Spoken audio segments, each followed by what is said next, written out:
本日のエピソードはスペシャルインタビューです。このポッドキャストでは今まで多くの女性をインタビューしてきましたが、今回初の男性ゲスト、そして初の英語によるインタビューです。今日のゲストはとても面白いライフストーリーの持ち主です。ドイツ在住のヒーラー、ボディワーカー、そしてコーチのパベル・クレメネツさんです。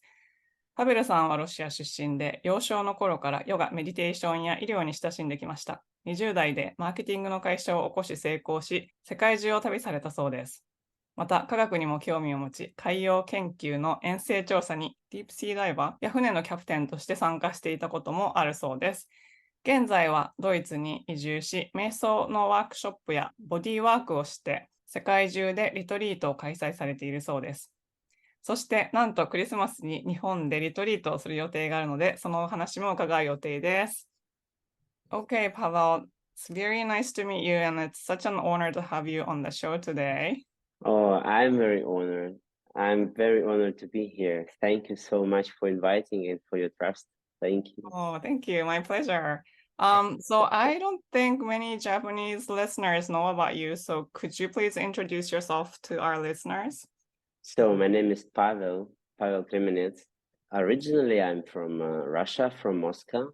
Although last 4 years, I live in Germany, in Bavaria, by a beautiful lake close to Munich. And as I understood Japanese, you told some things about me. Yeah, so I'm not sure where to start here. Okay, we can start talking then. Yes, maybe we I start talk talking about and then a we lot. come. Yeah, it could be a long introduction. Yeah, how about can you tell us what you do now? So at the moment in my work, I combine spirituality and science. So and plus I do a lot of body work, so energetic healing body work. And for my clients, I explain different psychoenergetic instruments, methods like meditation, breath work, different pranayamas, from scientific point of view, first of all, from quantum physics point of view, what is actually happening when we do certain practice meditation, and then how to regulate your energy level, so for your well-being, and showing that everything what we need to feel good, blessed and loved, peaceful, we have already. It's more often that we just need to let go of things we don't need, then we are coming to our basic state. And not only how to rise, how to be in this energy, but only how not to lose it, because this is the first step. Actually, the first step is how to take responsibility on the way you feel on yourself, not on others or something from the outside. Yeah. So I'm sharing actually from my own experience, and it's for me, it's also constant learning. I'm educating myself all the time and working on myself as well, even through my work. And supporting people in a way I can around, sharing my thoughts, raising my beautiful 3.5 years daughter, living here in Bavaria and traveling around sometimes.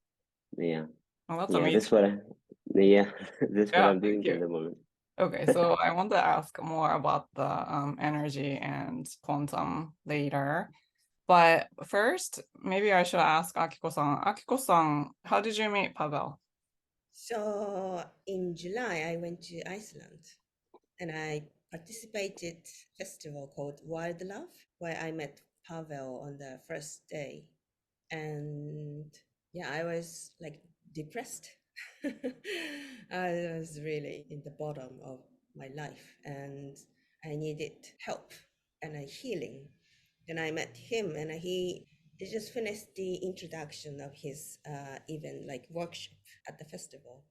And I was deeply resonated with it. And then we started having a conversation and he kept telling me that he just said, like, you have to be responsible, you have to release your emotion, and you have everything you need, love and gratitude and everything. So it was like 2 hours conversation, and I was really, I went to a different frequency. I became happier then yeah, that was a start. That's how we met. Hmm. Do you remember meeting like the first time you met Akiko-san, Pavel? Or was it? Yes, I remember that. First of all, I was very curious to talk to Akiko-san when I first time saw her, because my whole life maybe not my whole life, but for sure for some years I'm so much in love with Japanese culture, and I was always like dreaming coming to the country, and I love so much about Japan, and I was very curious to talk to. She was the only one person from Japan at the big festival in Iceland. Mm-hmm. And then I also felt something, that's how we feel like this, our energy field. When there is some kind of resonance, it's like magnetizing, and it's the right people, they just come to you. Yes, and there was something. And I remember this transformation in Akiko-san. It was really 1-2 hours we talked. And then her eyes were already different, and she was starting to shine in a different way. It was beautiful. Yes. I remember I was reading her post on Facebook after she came back, or maybe you were still there, but I was like, oh my gosh, what happened to her? Totally like a different person. I was very, very curious about that. But so if I could just ask you like about your upbringing a little bit. So you were born in Russia in 1989.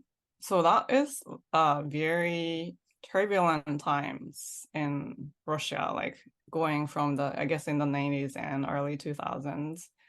And then you were also exposed to yoga and meditation at an early age. What was it like? Like, what was your childhood like? So for me, as a child, these years, I didn't feel all this turbulence, to be honest. I believe it was in certain way for my parents, but I don't really remember myself being in any kind of turbulence. And mostly my mother first, she was in this yoga spiritual field at some point in Russia. Actually, I'm not sure if you were allowed even to say this word, yoga or something like this, because many of those things were kind of prohibited or not really welcomed. But there were some groups of people who were interested. They were reading different spiritual books from India, from Tibet, being like printed and copied and so on. It was like a bit underground conscious spiritual community. And yes, I don't remember myself there. I also only saw pictures and, of course, stories from my mom. I was very young.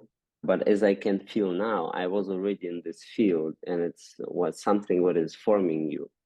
Because my mom told me that there were people that are coming even to our place where we live. They were having some meditation sessions, things like this. There were some healers around. And then my parents, they split. And my stepfather, like from my kindergarten years till I was in university, he was a great healer, and he worked a lot with energy. And so we did yoga.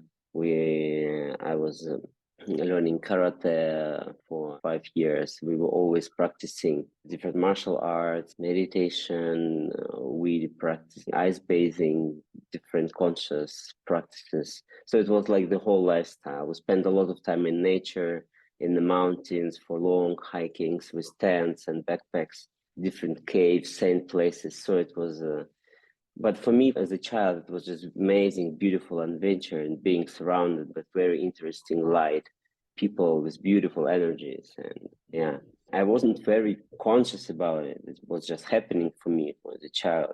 But for sure, it gave me a lot, all this background. And then already being in university and starting my business at some point, I remember myself that I was using already like different methods and practices which I learned. For example, some tough meeting or something, if I didn't feel like centered or stressed, I could have gone somewhere in the countryside and repeating different mantras or meditating, and it was supporting me a lot, like even in an early age. Yeah. Did you say you studied mathematics? I was studying global and national economy, like business part. And that also supported me then in running my companies in Russia a lot. I see. Yeah. So after college, what did you do? You right away started a business on your own? Yeah, I started my company being like last year in university. But I mean, my company, it was, I had an idea of creating certain artwork connected with some 3D illusions and printing. If you know this artist who were printing, like making 3D paintings, when you look from a certain angle, you have a 3D image, although it's a flat thing. And I learned how to do the thing just on the computer so you can use it in advertisement. And I wanted to realize it, and I found the first client while being last years in university. And I found the first client, and I wanted to print an image and not to paint it, of course. You will not paint it when you do some advertisement. But I found like a company that has certain materials so you are able to print and put it on the ground. And then it was the first thing I made money from this order. I opened the company and I decided, okay, that's interesting. And then step by step, like in a few years, I was already decorating the whole Olympic Games in Russia. It was a really big project already in a couple of years. Oh, wow. Yeah. So you became really successful in short time when you were younger. Yeah, it was pretty quick, everything. Yes, and it gave me also certain level of like freedom and resource also to travel around, to have more time, to be independent, to learn, continue learning. I was participating in different festivals, seminars. I was learning tantra and different body work techniques, tantra massages. I lived in China for 1 year and traveling around and learning and educating myself.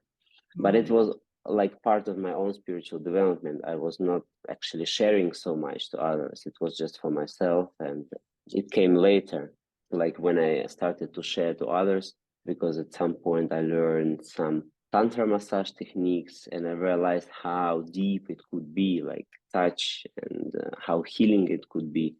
I started to give massages, and there was a lot of healing were happening through body work. Then I also went deeper in this, how to work with all the states, which people are coming, because you give a session, then person start to relate different things, traumas. And then I started to educate myself deeper and further to be able to work, to deal with it, to support people in this. Yeah. But it was like always like a part of my life. I was not focused for 100% there. I also had this business part, and it was giving me opportunity to have this another part. So it was a beautiful balance. Do you still have your business, or did you no longer work on it? No, at the moment I'm selling my companies in Russia. Oh, I Yes. see. Okay. Yeah. So you said that people come in with depression and other things that require healing. So how do you, it sounds like your body work, actually you can heal not just the body, but your spirit or your mental parts. Can you describe like how you actually go about it? So those methods, for example, like meditation, a certain breath work, when you do it, you can work with your energy level, like the way your little parts yourself, they are vibrating, in which frequency, how intense, and so on. This is what you can do by yourself. And actually this body work, like tantra massage or Reiki, like any kind of energetic healing, this is kind of passive way of having this work. So you are just letting go as a receiver, and you are letting me to work to support you, to adjust certain parts, and I can use my energy and frequencies to work with something what is happening in your body with your energy field. So it's if to make it easy in a way. Yes. Yeah, I think I'm not sure how big it is in Japan. I don't really know, but I think here in the States they have like a lot of people, especially like chiropractors, that don't even touch but just work with your energy. So yeah, it's like Reiki works. This all about this. It's how you use your energy to support, to adjust, because you cannot give energy or take energy. It's just impossible. That's how it works. It's like two balloons with air inside. You cannot put one into another. You can adjust, you can press, do something, but you cannot give or take something. But you can adjust. I can influence your energy field by using my energy field. Mm-hmm. I see. So you said that you were interested in body work and all these other modalities for your own self-development. But at that time, were you looking for something? Did you have certain objectives, or how did you decide to go into self-development and just try all these different things in your life? As you can see, it was somehow always part of my life, but start then to share and to work more with people in this field. It came for me during last years, because last years for me, they were very transformative, like in all possible ways. 4 years ago, during Tantra teacher training in Greece, and I met my wife, and she was German. And we were waiting for our daughter, then very quick, and we decided to give birth in Germany. For her to go to Russia to give birth being German, it was also a lot of stress because another country, no language, and it's, for many reasons, it was much easier and better to do it in Germany. So I decided to move. So we go together to Bavaria, although I was never thinking about leaving my country, living somewhere else. But I thought, okay, we go, we give birth, and then we see what will happen. And it was 2019. So I moved to Germany. And then while we were waiting for Mila's birth, my daughter, Corona came, this pandemic thing to the world. And so many things started to change.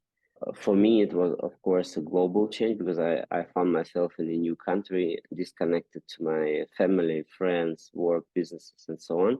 Plus, many of my international projects, which I had, they canceled. I also lost a lot of money, and all my clients I was working with, like shopping malls, restaurants, different kinds of businesses, which were really affected by this lockdown. And at some point, I just found myself being in Bavaria, disconnected to the whole world, having debts to banks, and plus our relationship. Yeah, it was very challenging between us. It wasn't healthy at all, the relationship we had. And I was facing a lot of violence, emotional, and then at some point also physical. And it was very challenging. So I found myself very deep, very, very deep at some point. Like energetically, I was losing myself completely. It was a huge transformational time. New country, new language, also no money, then becoming a father, and then having all these difficulties and conflicts all the time. So at the same time, going very deep down, very low energetically.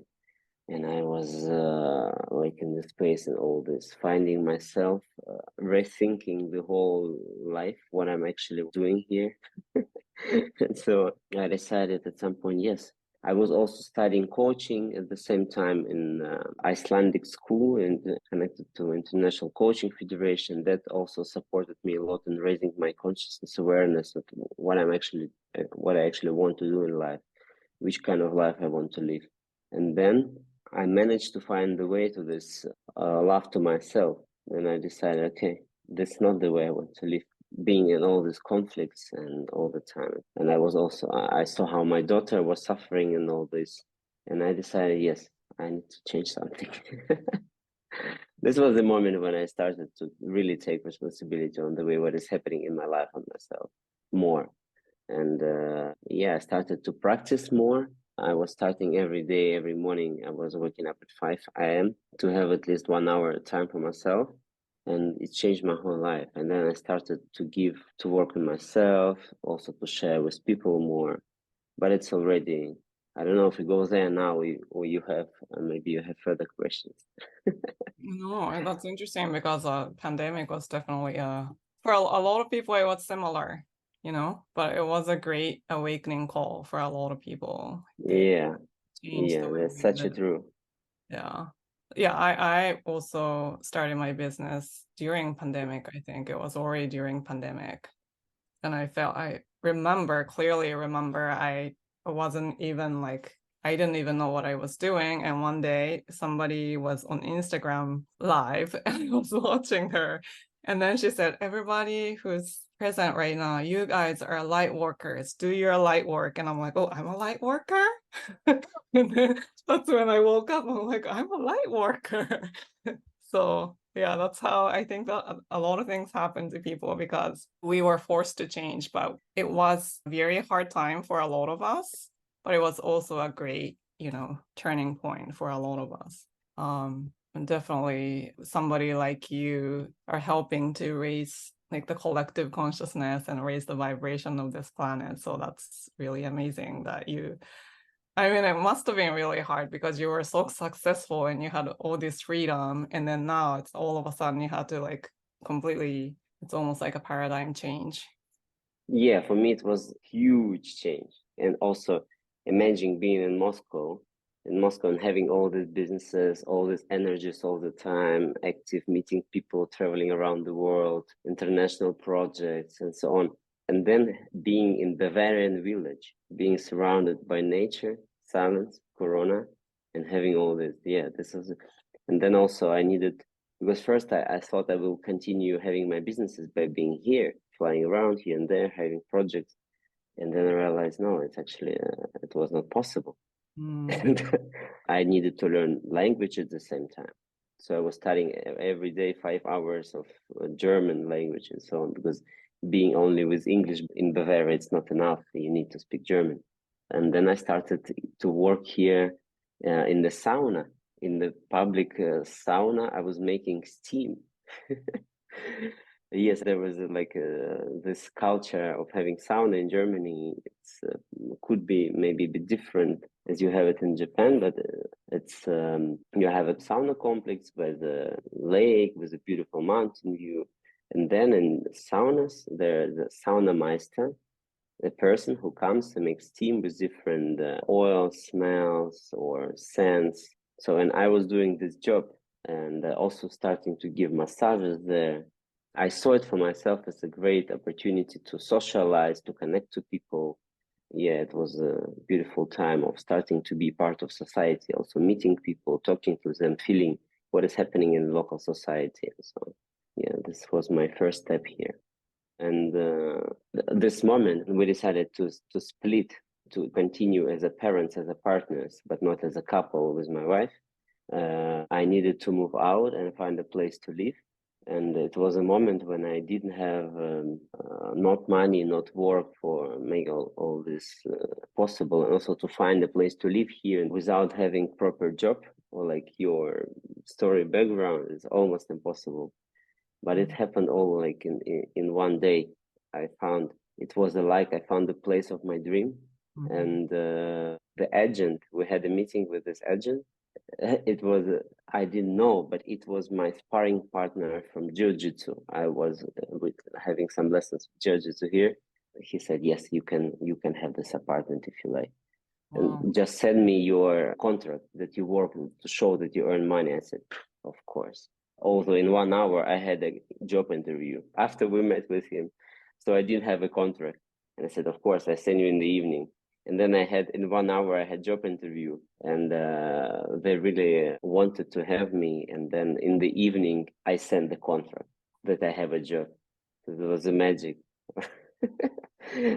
And in 3 days I had my key. So when I started to really rising this energy level for myself, then things started to change completely. Everything was just changing the whole life. And then more and more clarity came to me. Because when you're strong, then things for you are clear. You want this, you want this. And then also this coaching thing, which I was studying, of course, supported me a lot, because then when you have a certain mindset, then you know, okay, I want this. If I want to go there, I know what to do. Then you just do your thing and then you are coming there. It's easy. Yeah. Yeah, and I was just following step by step, and then, yeah, life is still changing. So beautiful. That's a powerful manifestation. That's so Oh, awesome. yes. Yeah, this is this power of manifestation. Mm-hmm. Yeah, and then I realized through this work, which I'm giving, also supporting others, I'm also daily constantly working on myself, because even body work, every session for me is like a deep practice, deep meditation. Mm-hmm. So And I realized, wow, this is the way I want to live. I work on myself, making myself like more perfect for this existence. And from this state, the better I am, I can do more for the whole existence in general. And by supporting people to rise their energy, I do actually the same. I'm just making, as you just said, rising the whole energy of the existence. So also, of course, it's a lot of fun, because then when you're rising your frequencies, then the different people, they start to come to your life. For example, now we're having this beautiful interview. I had no idea that after some time we will meet, for example, and you will be happy to have me here. And I'm happy to share now about it. Yeah, it's really exciting. Unbelievable. Yeah, the vibration or energy.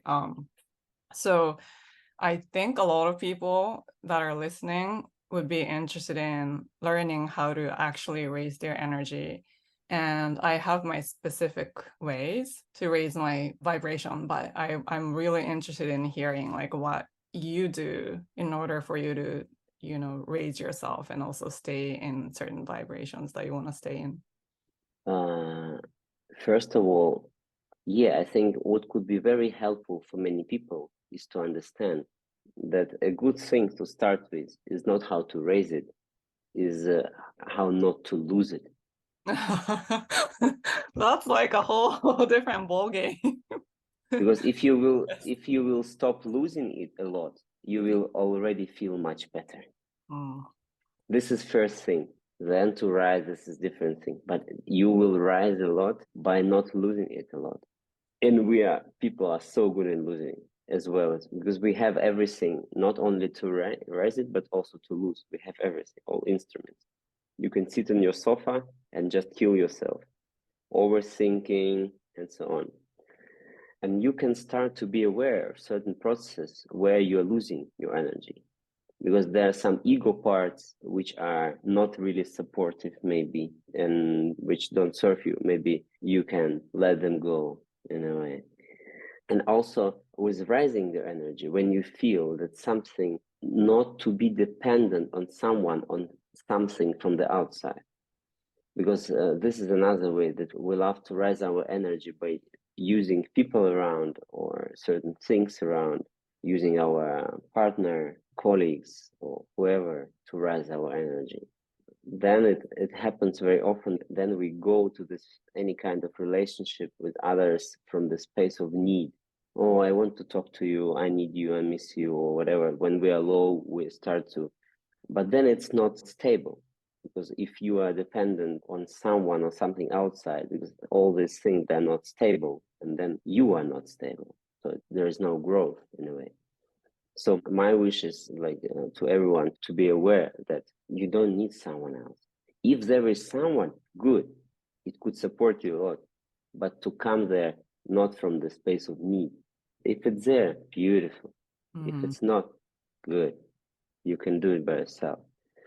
And then there are many different methods. It could be meditation, of course, to stop your mind activity, breath work and support a lot.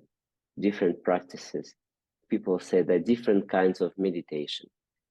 I would call it that there are different practices which could support you in getting into a meditative state, because like any kind of active or different meditation with sounds and so on, this is just an instrument to come to meditative state, because meditation itself, there's just nothing is happening there. Yeah. And to be aware from which space in your life you are acting, if it's space of fear or space of love. And this makes a big difference also, because you can do the same thing from a different space. Acting from the space of fear usually takes our energy a lot, but acting from the space of love, just this unconditional love, gives us a lot of energy. For example, if we're sitting in the park, you and me, and I eat something, and I see you like feeling that you want to have a piece, for example, and I can give it to you, offer from the space. If I will not offer, maybe she will think I'm not polite, or I'm a bad person, or other people will think I'm not good, or whatever, and then give it from this space. It will take your energy. because you start to think to what people will do and so on, you're losing your energy there. Another thing, just an act of to be happy to share from the fulfillment, and to, because you do the same thing from a different space. Yeah. And then very often when it's also hard, when you think that you are losing your energy, for example, there is a stressful situation or things around are crazy or someone is rude to you or annoying or whatever, to bring yourself to the state of love and compassion and to act from there. Because love is just, it's not to do something, just a state, right? So it's the way you vibrate. And if you bring yourself there, then things around you, they will change. And you will see, because it doesn't matter what is happening, actually. What is important is the way you are at the moment. If you are good, things around are good. If you are not good, doesn't matter. So if you want to have better life, you can just start to making better you, to having better you, and then things will change. Yeah, that's good. I think a lot of times before I was really deep into self-development, and I still see that in other people, is that a lot of times we disguise fear as love. Like we think that we're coming from love, but it's like underneath there's deep fear. Like with kids, for example, you tell yourself, okay, I love you, so I'm doing this for you, but it's actually like coming from fear. So it's like really hard to discern different motivations sometimes for people when you're not very aware of your own thoughts and the thought process that goes into it. Yeah, I know. And actually, when you are having kids, this is also a beautiful way of possibility to grow.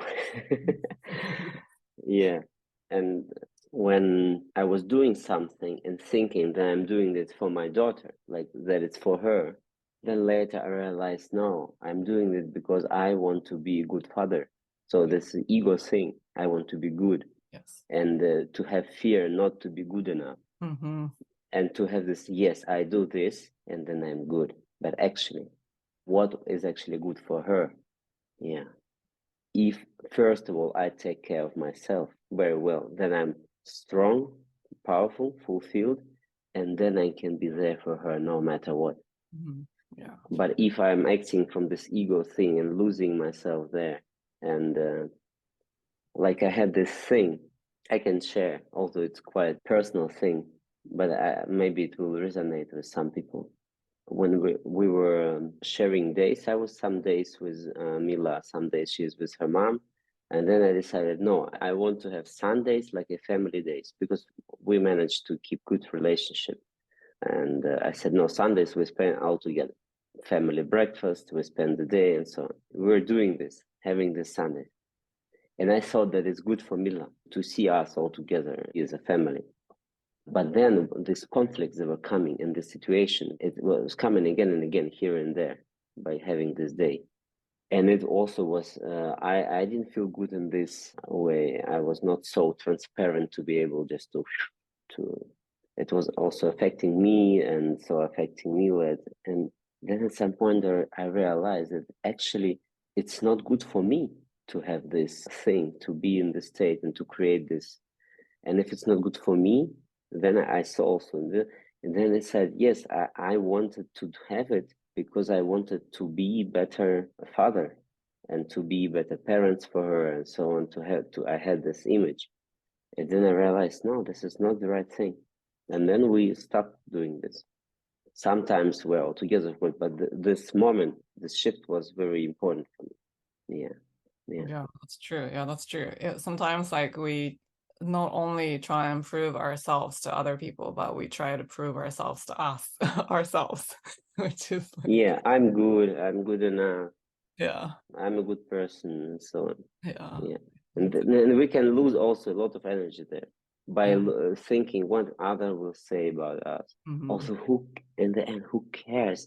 Because you never know what other people think, even if they say something.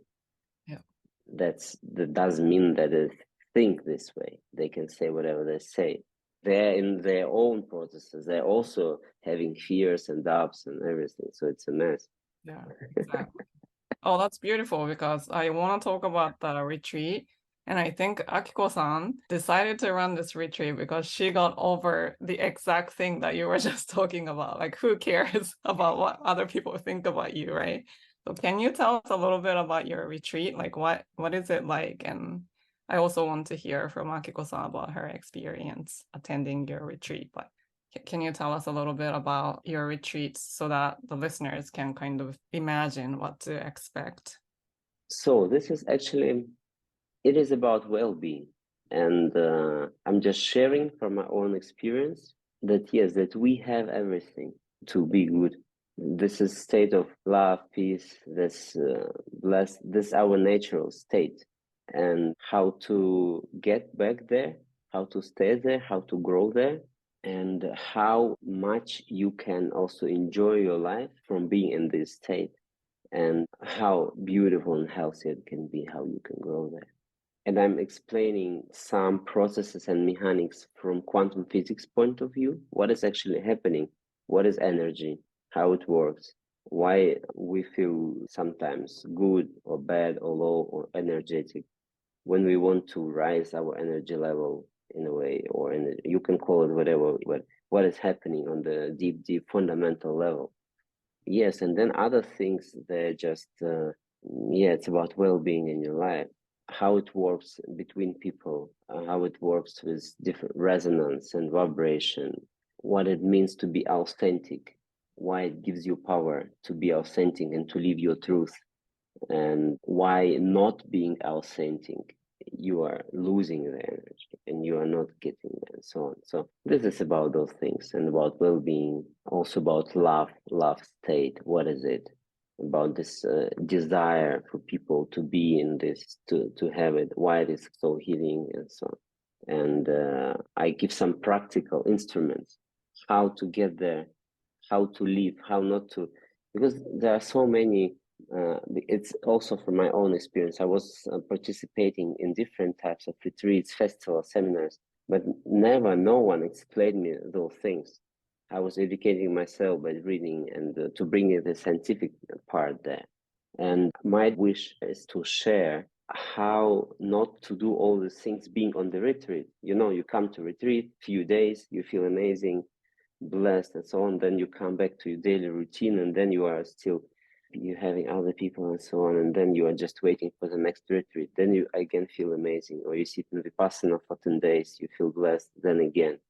But how to live like this daily, and how to live in this state, and it's about mindset and how it could change your life. So I give practical methods which you can use daily in your life, and also some things without so much effort, which you can, you don't have to change completely your life. You just being aware of certain things, processes, and it could already help change and support you a lot. Yeah. Yeah, so I'm sharing those things. You don't teach people to do daily 2-hour meditation. No. Yeah, And then you will feel much better, trust me. Yeah. I can imagine those people will say, good luck. I do think that like a lot of people with the retreats and also like with meditation or breath work or some other practices, like people feel really good during these practices, but then they like get knocked out pretty easily like outside of these practices. So it's really important to have like moment by moment, you have tools to be able to support your transformation or support your well-being. So I think that's why you teach them at the retreat. Yes, and I'm really I connect these practices with real life, how to live it, and then to use it in your just daily life. Doesn't matter if you're alone with your partner. If you're with your partner, it's also beautiful how you can grow in your relationship and how it could be healthy and beautiful. So on, how you can grow together. Yeah, how not to use each other, but just to be there.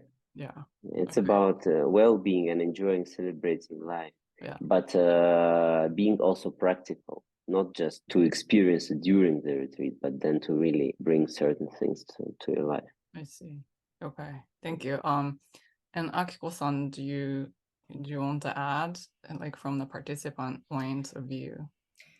I don't know other countries, but in Japan, I think there's some like split in between like spiritual kind of people and like business world of people. People tend to prejudge. So this retreat is very unique because it explains. So you have an experience like spiritual experience, but you can also get this like intellectual, like wisdom through this information. So it opens up your mind, but it opens up your body, and it combines together. So you can't anymore judge, or this is a spiritual thing. I don't like it, So I think it will be a beautiful blending. And also, yeah, you both talked already. This is very life-changing experience for the couples. I hoped I could participate much before, for the partnership. Then that is the learning for both people in the partner. And if you can get the tool for your constant daily practices, then it will be like abundant treasure for your life. Mm-hmm. Yeah, I totally believe it. I mean, I saw your your Facebook post when you like completely changed. So I think that's a very powerful testimonial in itself. And yeah, also I think to your point, there's a lot of skepticism around what you cannot see or what you cannot touch.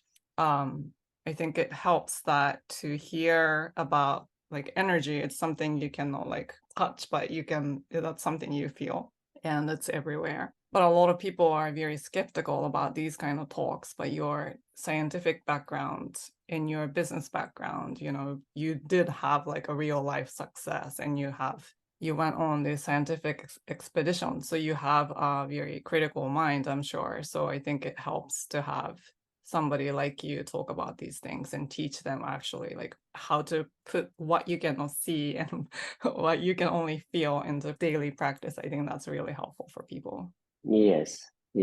And by the way, I also work with companies and with businesses, because as you for sure know, big companies at the moment, they do several like spiritual work, like in Silicon Valley, Google or whatever. They do meditate and do certain things. And it's just a certain understanding of process, how it works. And then you can do whatever you want. Because energy, it's not like, like unicorns flying in the sky. It's just fundamental science. We are made from, protons, neutrons, quarks. We're all vibrating all the time. They're waves. It's just science is the way it is. And if you go deeper and if you understand how you can work with it, that can change a lot. Mm-hmm. And then there's so much fun. Mm-hmm. And you can make your life so much. It doesn't have to be complicated. We love to make it all more complicated, but it's actually, it's not. Yeah, definitely. I did used to choose misery. Like I chose that kind of life. I totally understand what you mean. So easy, like effortless. Like once you get it, like it's so easy and effortless. So much fun. And I'm so grateful. I'm so grateful that I get to talk about this with somebody like you too. So yeah, thank you very much. So can I just ask you one more question and I'll let you go? What kind of world would you like to create, and what role would you like to play in that kind of world? I wouldn't say that I want to create a certain type of world. The world is the way it is. I'm just happy to be part of. I think we are all here in a way in our bodies to raise the energy of the whole existence. And I'm happy to do something what I can here. And, we live in a perfect world. It's just perfect. Because who makes it perfect or not perfect? Only you and me, when we see it, look at it from a different perspective. In the end, doesn't matter what is there. It's just all happening. Yeah, so let's enjoy it and do something we can to make it maybe in a way better. Why not? Oh, that's awesome. Yeah, that's really cool. I asked this question to everybody. Nobody has ever answered it that way. Love it. Thank you. Okay, so we'll put a link to the show note about your retreat in Japan, but where else can people go to follow you if they want to know more about you? I have a website, but it is being updated.